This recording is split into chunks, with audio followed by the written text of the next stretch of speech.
الشيطان الرجيم. بسم الله الرحمن الرحيم. الحمد لله رب العالمين، والصلاة والسلام على أشرف الأنبياء والمرسلين وعلى آله وأصحابه أجمعين. Amma ba'du. Kita teruskan apa yang masih belum selesai tadi. Tadi kan sudah saya bayangkan dan sudah saya sampaikan bahwa kalau ingin menjadi kekasih Tuhan, ikutlah Nabi. Di antara yang akan kita ikut ialah jangan menjadi manusia pendendam. Itu maka memang yang membuat hati palak di dunia itu ada saja. Maka selalu mendengar, di mana ada pengajian selalu mendengar. Ini orang yang tidak mau mendengar ini, isilah pikiranmu, isilah otakmu itu dengan ilmu pengetahuan. Selain dari bentuk ibadat, menjadi manusia yang berakhlak, akhlakun karimah. Belajar selalu, mendengar selalu, membaca sejarah-sejarah lama. Ya, akal, pikiran seseorang itu besar sekali pengaruhnya dalam kehidupan sehari-hari. Kalau akal, pikiran itu sempit, buntu selalu, ini yang menyebabkan manusia ini menempuh jalan-jalan yang sesat. Tapi kalau ilmu ada, iman padat, itu dapat dikontrolnya ya. Yang salah satu macam faedah puasa, kenapa kita disuruh berpuasa? Itu pada hakikatnya akan mendidik manusia agar dapat mengontrol nafsu. Nafsu itu satu nikmat dari Allah. Kalau itu yang tidak ada, segala nikmat dunia ini tak ada faedahnya, dan segala nikmat surga pun tidak ada faedahnya. Nah, mereka yang selalu meledak, tidak mampu menahan marah, hingga keluar kata-kata yang tidak sopan, keluar kata-kata yang tidak pantas didengar oleh orang terhormat. Ini akibat daripada nafsu tidak terpimpin. Tidak mau mendengar, memahami kenapa. Ini kadang-kadang ada telinga, tapi macam orang peka ya. Sudah dinasihati orang, lewat saja nasihat itu. Tidak punya pengaruh sama sekali. Patutlah dikatakan di dalam Qur'annya. Di surat Baqarah juga kita jumpa ini, di ayat yang ke-7. Mulai dari ayat yang ke-6 ya. Ini dimasukkan dalam kategori manusia kafir itu, yang ada telinga tapi tidak mau mendengar. Di ayat yang ke-6 itu dikatakan innal ladzina kafaru sawa'un 'alaihim a anzartahum am lam tunzirhum la yu'minun. Sesungguhnya orang-orang yang kafir, yang engkar, sama saja untuk mereka. Diberi peringatan, tidak diberi peringatan, mereka juga tidak akan mematuhi ajaran yang baik, tidak juga beriman. Tertutup, hati mereka sudah tertutup ya. Khatamallahu ala qulubihim wa ala sam'ihim. Telah Allah cap hati mereka, pendengaran mereka. Wa ala absarihim, penglihatan. Risyawah, tertutup. Walahum akibatnya mereka akan menerima azab yang besar. Yang dimaksud di ayat ini bukan peka mendengar tapi tidak mau tahu, bukan buta. Kalau buta tak melihat sama sekali, tapi tidak mau mengambil perbandingan.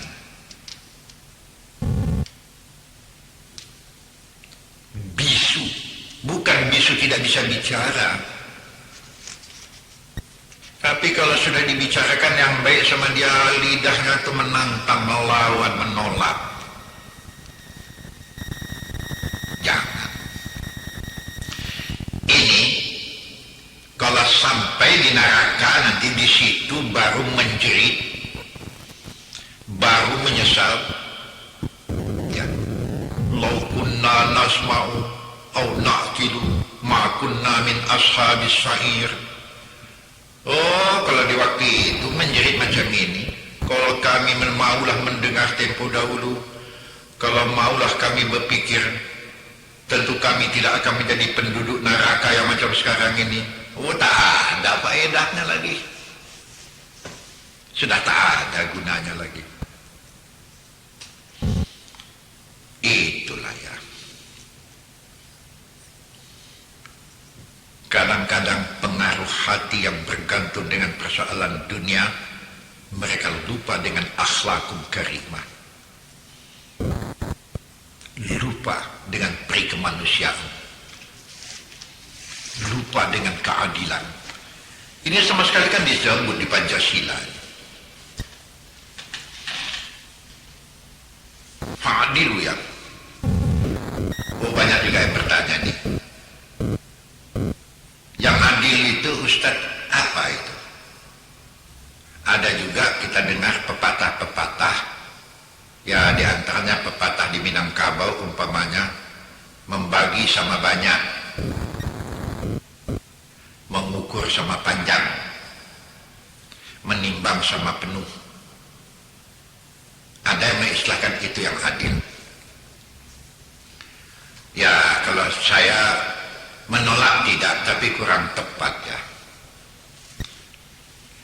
Kalau saya ditanya apa yang adil, letakkanlah sesuatu itu sesuai pada tempatnya.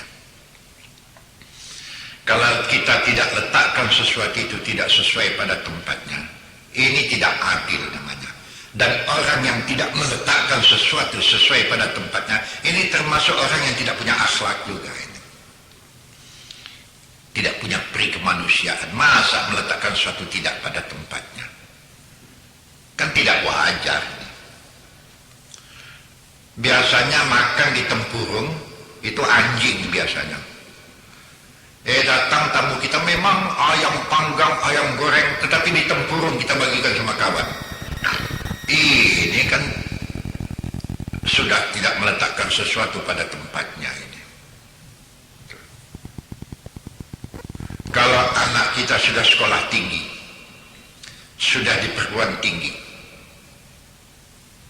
kita belikan dia, kalau ada duit kita belikan dia Honda untuk pergi sekolah. Wajar ya. Datang anak masih di SD, kelas 2 atau kelas 3 di SD, kemudian apa katanya kepada ayahnya? Ayah mesti adil ya, abang diberikan Honda pergi sekolah, padahal abangnya sudah di perguruan tinggi. Saya juga harus belikan Honda, padahal baru di SD, baru taman kanak-kanak selesai, tahun ini baru masuk SD. Belikan juga Honda. Datang ayahnya dibelikannya, ayahnya nggak ada utang ini. Ya. Ayah yang macam ini juga tidak mempunyai, ini masuk juga akhlak yang tidak beres. Dia mendidik anak menjadi orang jahat kesudahannya. Jadi banyak kali pengaruh orang tua di rumah tangga terhadap anak-anak, dan juga banyak pengaruh lingkungan. Pantaslah Nabi mengatakan, saya nasihatkan kepada kita semua, bukan dilarang kita bersahabat dengan semua orang, silakan. Tapi apabila engkau bersahabat dengan tukang tempah besi, Kan ada tukang tempah-tempah besi yang pakai sorot-sorot api kesorot gitu, yang menyambung-nyambung besi disambung. Ya. Kalau di Minangkabau itu tukang tempah besi namanya, bukan. Kalau kau berkawan dengan itu bukan dilarang. Tapi kalau engkau tidak hati-hati, kena bunga apinya, berlubang-lubang baju kau dibikinnya. Tapi walaupun engkau hati-hati, paling tidak pulang di situ hapak baju kau. Itu paling tidak itu. Jadi pandai-pandailah mencari kawan. Tapi cobalah berkawan. Ini pepatah ya, dengan penjual minyak wangi. Kalau kita berkawan dengan penjual minyak wangi, bekas tangannya itu ditepuk-tepuknya bahu kita, melengket juga wangi itu ke badan. Sekurang-kurangnya waktu kita duduk, bau harum kita cium. Itu paling tidak itu. Jadi nampaknya pengaruh lingkungan mengenai akhlak juga hebat kan. Sebab itu pandai-pandailah memilih tempat, memilih kawan. Jadi orang yang tidak pandai menempatkan dirinya ke satu tempat, ini orang yang tidak bisa berlaku adil di atas dirinya. Kalau dia tidak bisa berlaku adil di atas dirinya, bagaimanalah bisa berlaku adil dengan orang banyak? Jadi hati-hatilah. Kalau tidak kan Nabi katakan, man hama haulal hima yushiku ayyaka habih. Bukan dilarang kita bermain-main di tepi jurang, tidak dilarang. Tapi kalau tidak hati-hati, silap sedikit, engkau jatuh ke jurang, hancur engkau. Kadang-kadang betul juga. Ya. Saya teringat nenek saya yang mati dalam usia 120 tahun memberikan nasihat kepada saya. Waktu itu saya masih pemuda lagi ya. Apa katanya kepada saya? Mahyar, apa nek? Jangan bermain-main di bawah sarang penyengat. Kalau engkau tidak ahli dalam penyengat, tidak ahli bisa. Kenapa nek? Nanti orang lain mendapat madu lebah, kau nanti yang disengat oleh penyengat, bengkak-bengkak tak tentu kau. Iya pula. Ya.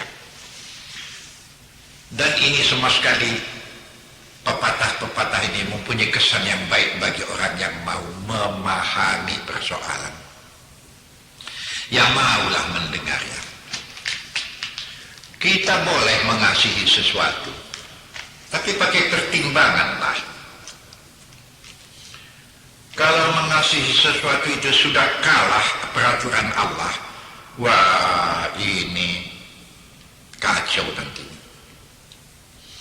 Kalau tidak disindirkan Allah di dalam surat Al-Baqarah, coba lihat nanti ayat 165.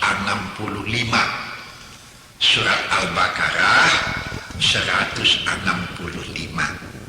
Coba perhatikan ini. Ini kesannya baik sekali untuk kita kalau kita dapat memahami. Bunyi ayat itu gini. Wa minan nasi may yattakhidhu min dunillahi andadan yuhibbunahum kahubbillah. Walladzina amanu ashaddu hubban lillah. Walau yara alladhina zalamu idh yarawna al-'adab anna al-quwwata lillahi jami'a wa anna allaha syadidul 'adzab. Saya terjemahkan saja sekedar dulu ya. Ada di antara manusia yang mengambil selain daripada Allah sebagai sekutu. Itu artinya terlekat. Sedang mereka mengasihinya seperti mengasihi Allah. Tetapi tidak begitu orang-orang yang beriman. Orang yang beriman kasihnya kepada Allah mengatasi segala-galanya. Jika orang-orang yang zalim itu mengetahui mereka melihat siksa, niscaya di waktu itu menjadi kenyataanlah kepada mereka bahwa kekuasaan penuh berada di tangan Allah. Ingat bahwasanya Allah sangat keras siksanya. Itu arti literalnya. Begini, kita bukan dilarang mengasihi. Ya, harta kita kasih boleh, silakan. Mengasihi istri memang disuruh. Mengasihi anak memang disuruh. Mengasihi orang tua memang diperintah. Berkasih-kasihan antara satu dengan lain memang disuruh. Tapi kalau Allah kalah dengan mengasihi yang lain itu, ini termasuk manusia yang zalim. Orang zalim ini orang yang tidak berakhlak. Orang yang tidak berakhlak, ya. Orang zalim itu kan mau bikin semau-maunya saja. Bukan dilarang kita mengasihi bini, disuruh pun. Tapi karena kasih sayang yang tumpah ke sana, ketentuan Allah meleset, tidak diikut. Kalau sampai membuat perbuatanmu itu merubah sebagai watak seorang muslim, jangan ikut. Orang yang berbudi dan berakhlak tinggi, apa yang ditentukan Allah tidak akan dilanggarnya. Nah, saya sampaikan satu sejarah mengenai ini. Nabi Muhammad kan pernah dihina oleh orang Yahudi. Ini contoh ya. Pernah dihina. Waktu itu Nabi Muhammad sedang, ya saya memakai istilah, sedang duduk di beranda rumah. Ini istilah yang saya pakai ini ya. Sedang duduk di beranda rumah dengan Aisyah. Waktu itu Nabi Muhammad berada di Madinah, tapi waktu itu orang Yahudi di Madinah belum diusir, masih berada di kota Madinah, dan umumnya mereka pemegang tampuk ekonomi Madinah umumnya di tangan mereka. Mereka tuan-tuan kebun tamar ya, pedagang-pedagang. Waktu itu Nabi Muhammad baru saja pindah hijrah, jadi kekuasaan Nabi di Madinah belum kelihatan menonjol begitu, dan orang Yahudi masih bebas bisa bergerak semaunya. Ini juga lah ya, ada satu orang Yahudi lewat di muka beranda Nabi. Nabi sedang duduk dengan Aisyah, dihinanya Nabi, diejek, dihina, dicemeehkan. Di antaranya, Muhammad, kalau terdesak hidup yang maka lari ke Madinah nih. Itu kan penghinaan itu. Tidak sopan kalimat ini sebetulnya. Ya, Aisyah yang terbakar kepala hatinya. Walaupun dia seorang wanita ya. Ya kita sendiri pun kalau kekasih kita dikatai orang, kan kita ikut ngamuk juga kita. Cinta kasih Aisyah kepada Muhammad penuh sekali ya. Nabi ini mendengar orang Yahudi ini menghina Nabi, bangkit semangat Aisyah. Walaupun dia wanita ya, dari segi wanita orang katakan lemah memang, tapi dari segi semangat Aisyah cukup tinggi, tak ada rasa takutnya. Mendengar Yahudi menghina macam itu, ditunjuk Aisyah Yahudi itu dengan tangannya, dengan tangan kirinya ditunjuknya. Kalau kau ini Yahudi keparat kau ya. Yahudi tak tahu diuntung kau. Seolah-olah kau orang hebat ya. Ditutup Rasulullah mulut Aisyah. Belum habis. Barangkali banyak yang akan diucapkan oleh Aisyah. Yahudi kurang ajar, Yahudi bina. Ditutup Nabi mulut Aisyah. Nampak oleh orang Yahudi ini. Apa kata Nabi kepada Aisyah di waktu itu? Ya Aisyah, mahlan ya Aisyah, innallaha yuhibbur rifqa. Aisyah, lemah lembutlah kau bercakap. Allah suka dengan orang yang lemah lembut. Tidak macam cara kau ini. Ditutup Nabi mulut Aisyah. Nampak oleh orang Yahudi ini. Terkejut juga Yahudinya. Sebab yang sudah-sudah dia mendapat isu dari orang-orang munafik. Bahasa Muhammad ini tukang kacau di Mekah.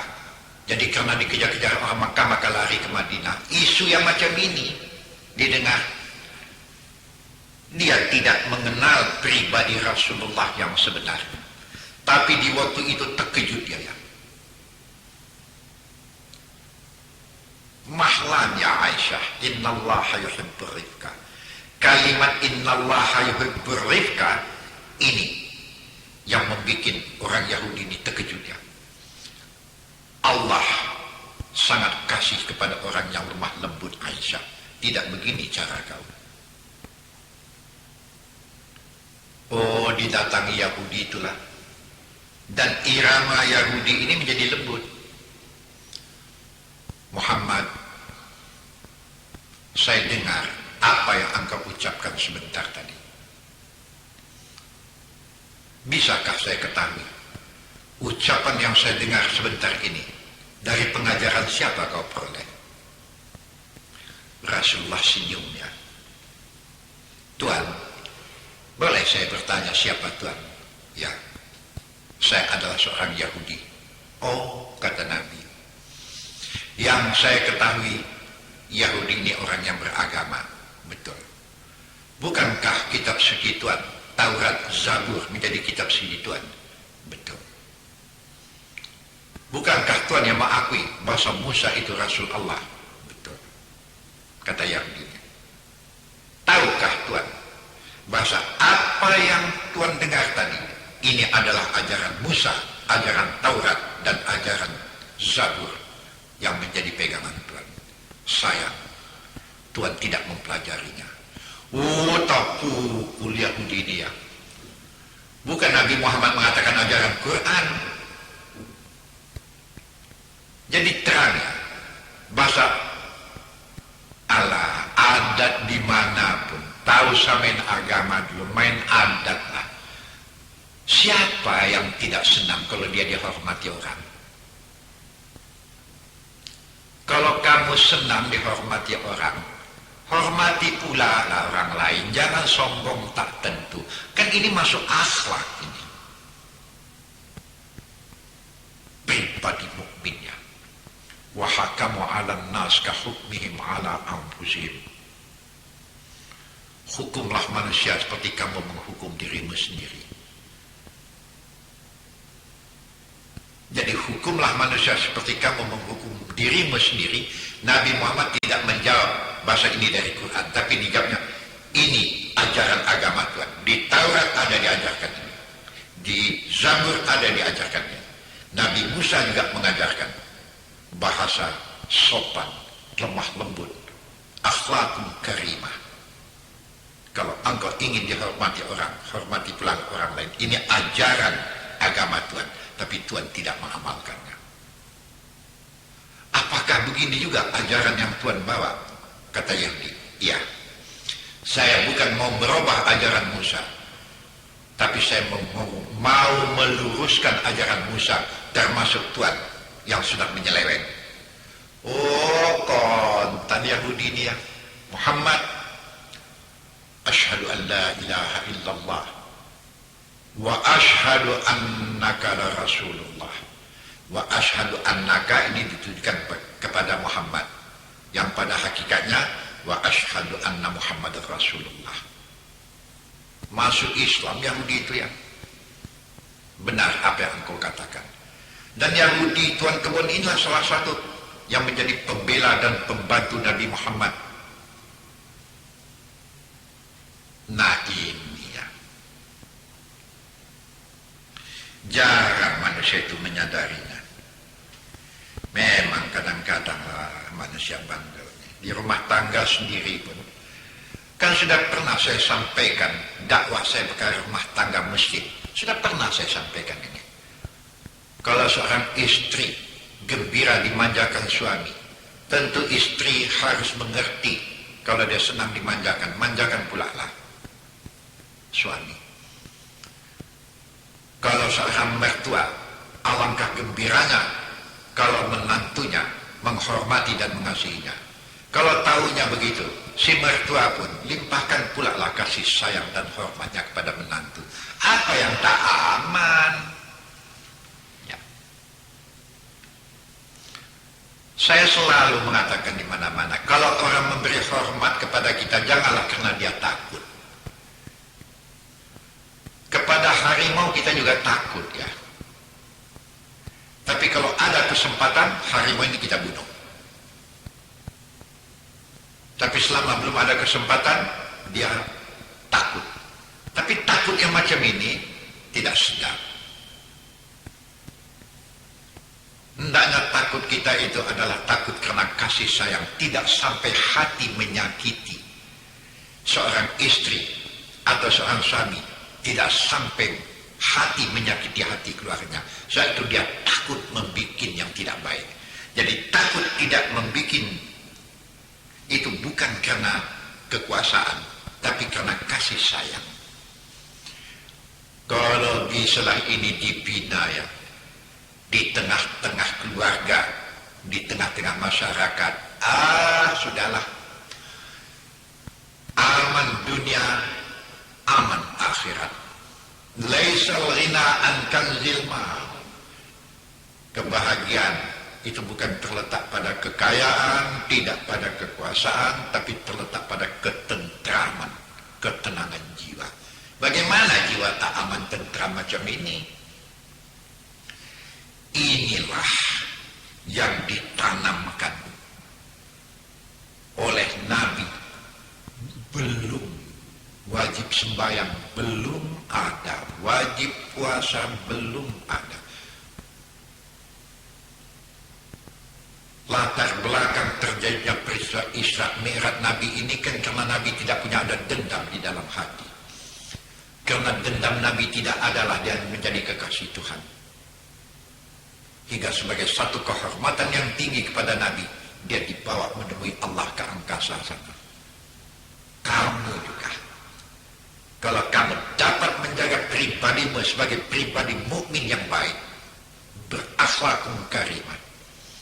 Memang tidak di waktu hidup ini diangkat ke angkasa, tapi tatkala malaikat mau datang menjemput, jasad kasarmu tanam makanan cacing di dalam tanah, tapi yang kamu yus'idu ila sama, dibawa ke angkasa, ditempatkan bersama dengan nabi-nabi, hatta hingga sampai pada saat di mana engkau bertemu dengan Tuhan. Aman. Apa yang tak tentram macam ini? Inilah baik bagi orang tua, baik bagi pendakwah, baik bagi guru-guru yang ada di sekolah. Memang inilah yang paling pertama pentingnya ditanamkan. Ditanamnya. Akhlakun karimah. Jadikan menjadi pegangan hidup. Engkau akan menjadi kekasih Allah dan engkau juga akan menjadi kekasih masyarakat. Kalau sudah masyarakat mengasihi kita, tak usah masyarakat banyak. Keluarga saja ikut mengasihi kita karena akhlak yang begitu tinggi, sudah aman dalam kehidupannya, tentram. Apa tidak kepingin hidup macam ini? Belum di akhirat lagi ya. Istiqamah namanya orang ini ya, yang tidak goyang dengan segala sesuatu, tidak berubah, pribadi mukminnya itu tetap utuh. Dia pun dengan penuh kehormatan. Coba dengar, saya punya kaset yang berhubungan dengan di seberang kematian. Coba putar balik, dengar. Bahasa orang yang macam ini dijemput oleh Allah dengan mengirimkan malaikat thayyibin, dikeluarkan dari jasad penuh kehormatan, yus'idu ila sama. Apa yang tak hebat? Sudahlah. Mudah-mudahan lain kali kita sambung lagi.